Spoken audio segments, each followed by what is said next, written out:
அதனால அவங்களுக்கு வந்து ஒரு அதிகாரத்துல அதிகமான காலங்கள் மத்திய அரசில் அமைச்சரவையில் இருந்தது வந்து திமுக தான். அதிமுக கூட கிடையாது. தொடர் ஒரு சாதாரண திமுக என்பது ஒரு கார்ப்பரேட் திமுகவா மாறினதே மன்மோகன் அந்த காங்கிரஸ் கவர்மெண்ட்ல 2 டென்யூர் அமைச்சரவையில் இருந்ததுனால தான். அதுக்கு அப்புறம் தான் இவங்களுடைய ஃபேஸே மாறுது.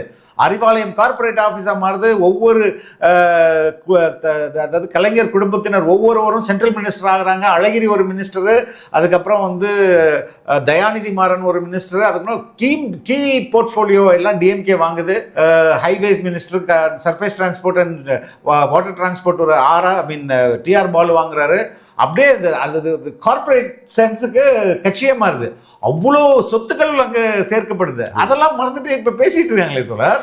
அதாவது மத்திய அரசில் ஆட்சியில் அதிகாரத்தில் இருக்கணும் அப்படிங்கிறது வந்து இவங்களுடைய தொடர்ச்சியான ஒரு முயற்சி தொடர்ச்சியாக இருந்திருக்கிறாங்க. பெரிய அளவிலான காலம் தான் சொன்னேன். அதிமுகவை காட்டிலும் திமுக தான் அதிக ஆண்டுகள். அதுக்கு முந்தைய ஆட்சி பாஜக ஆட்சியில் 2004 வரைக்குமான 99 2004 வரைக்குமான பாஜகவுடைய மத்திய அரசு ஆட்சியில் கூட முழுமையாக 5 ஆண்டு காலம் வந்து திமுக வந்து ஆட்சியில் இருந்திருக்கிறாங்க.